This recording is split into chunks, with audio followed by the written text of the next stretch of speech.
नमस्कार दोस्तों, जय जोहार। मैं कौशल तिवारी और बिहिनिया संध्या में आपका स्वागत है। जम्बूरी विवाद अब सड़क की लड़ाई में तब्दील होने लगा है, कहा जाए तो गलत नहीं हो। इस मामले को लेकर जिस तरह की खबरें सामने आ रही है, वह सत्ता के उस कथित देशभक्ति पर भी सवाल उठाते हैं।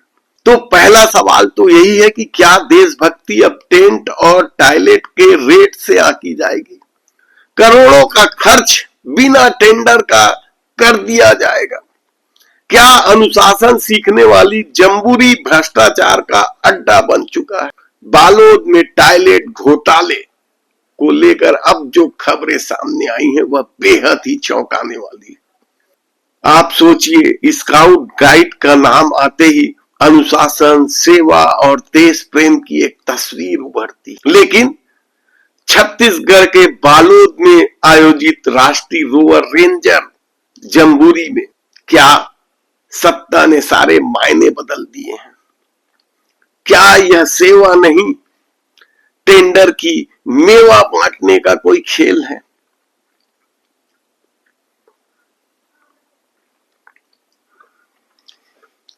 जम्बूरी का आयोजन किस तरीके से होता है, देखिए।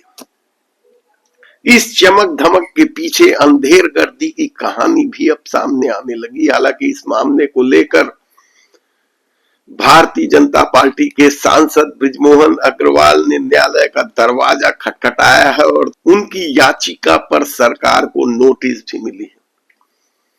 हम इस पर ज्यादा बात इसलिए नहीं करेंगे क्योंकि ये आपसी लड़ाई का भी खेल है।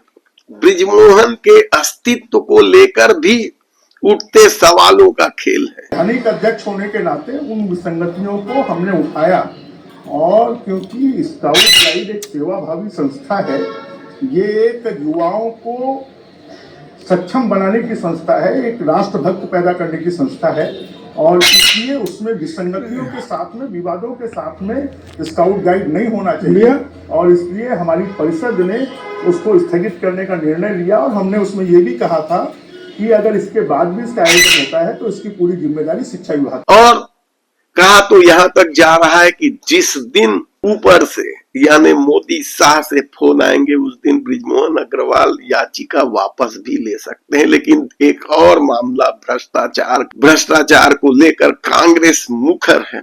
की जम्हूरी अब भारतीय जनता पार्टी की गुटबाजी का केंद्र बन चुका है। पहले तो जम्हूरी का स्थान परिवर्तित करके नवा रायपुर से बालोद किया गया। उसके बाद बिना टेंडर के वहाँ पे 10 करोड़ रुपए के डोम के काम को एक कंपनी को दे दिया गया। जब भ्रष्टाचार उजागर हुआ, उसके बाद एक दूसरे की कपड़े उतारने का काम सत्तारूढ़ दल के द्वारा किया जा रहा है। बिना संवैधानिक स्थिति को पूरा किए शिक्षा मंत्री ने अपने आप को जम्हूरी का स्काउट गाइड का अध्यक्ष घोषित कर दिया, जबकि पूर्व शिक्षा मंत्री बृजमोहन अग्रवाल तकनीकी रूप से अभी भी स्काउट गाइड के प्रदेश अध्यक्ष हैं। उन्होंने इस जम्हूरी को स्थगित करने का आदेश जारी कर दिया, और देर रात मुख्यमंत्री का ट्वीट आता है कि 9 तारीख से जम्हूरी का ऐतिहासिक आयोजन होने जा रहा है। वह ट्वीट भी कुछ देर बाद डिलीट कर दिया जाता है। तो कुल मिला के जम्हूरी के कारण भारतीय जनता पार्टी की जो गुटबाजी है वो उभर के सामने आई है। साथ ही जो सत्तारूढ़ दल के द्वारा इस जम्हूरी को लेकर जो बंदरवांट किया जाना था, भ्रष्टाचार किया जाना था, वो भ्रष्टाचार भी उभर कर सामने आया है। कांग्रेस पार्टी मांग करती कि इसमें जो भ्रष्टाचार करने की कोशिश की गई, जो भ्रष्टाचार हुआ है, उसकी भी पूरी निष्पक्ष जांच की जानी चाहिए।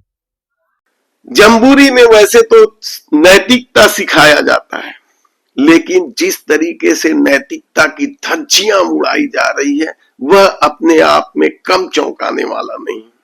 2 करोड़ रुपए के अस्थायी टॉयलेट, आप कल्पना कर सकते हैं कि क्या खेल है। 5 करोड़ के काम में 2 करोड़ के अस्थायी टॉयलेट। टेंडर प्रक्रिया पर तो पहले ही सवाल उठते रहे, और इस पर सरकार की चुप्पी, या गजेंद्र यादव क्या कहते हैं, सुनिए पहले। जेम पोर्टल में जब टेंडर होता है उसमें किसी प्रकार में कोई छेड़खानी नहीं हो सकता। जेम पोर्टल कलेक्टर के अध्यक्षता में वहाँ पे जेम पोर्टल में टेंडर अपलोड हुआ है, उसमें किसी प्रकार की भ्रष्टाचार की गुंजाइश नहीं है। जो ये आरोप लगा रहे हैं, सिर्फ मिथ्या आरोप लगा रहे हैं, सरकार को बदनाम करने का आरोप लगा रहे हैं।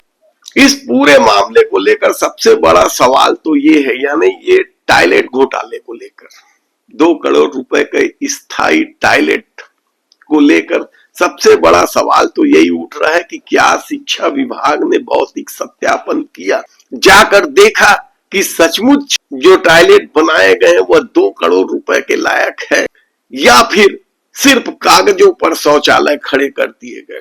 सत्यापन शायद नहीं होने की जानकारी सामने आ रही है। यानी सारा खेल उस टेंट हाउस को मदद करने का था, उस टेंट हाउस के आश्रय भ्रष्टाचार करने का था। भारत किराया भंडार कई नेताओं के खास टेंट हाउसों में से एक है। ये बड़े लंबे चौड़े काम लेते हैं। यही नहीं, इस टेंट हाउस को काम देने के लिए किस तरीके से टेंडर निरस्त किया गया, किस तरीके से खेल खेला गया, इसे लेकर कांग्रेस के महामंत्री सुबोध हरितवाल ने भी तीखा प्रहार किया। ही भ्रष्टाचार की ओर इशारा कर रहे हैं कि पुराने टेंडर में कहा गया कि एक्सपीरियंस 3 साल का चाहिए, इन्होंने उसे चेंज करके 4 दिन बाद कर दिया कि एक्सपीरियंस 1 साल का चाहिए। फिर ईपीबीजी जो बैंक गारंटी होती है वो 3 महीने की रिक्वायर्ड थी पुराने टेंडर में, इन्होंने उसे चेंज करके 1 महीना कर दिया। फिर बिडर जो होता है वो एटलीस्ट सेम नेचर का काम 5 करोड़ रुपए से ऊपर का पहले किया हो, ये कंडीशन डाली गई थी। उसके बाद उस कंडीशन को चेंज करके कर दिया गया कि 3 करोड़ तक कभी चल जाएगा। टर्नओवर जो था वो भी कम कर दिया गया। ऐसे में सबसे बड़ा सवाल तो ये है कि क्या विष्णुदेव साय जिस जीरो टॉलरेंस की नीति की घोषणा करते नहीं थकते, इस मामले में वे खरा उतर रहे हैं। ऐसे में देशभक्ति के नाम पर टेंडर भक्ति का यह खेल कहां तक जाएगा?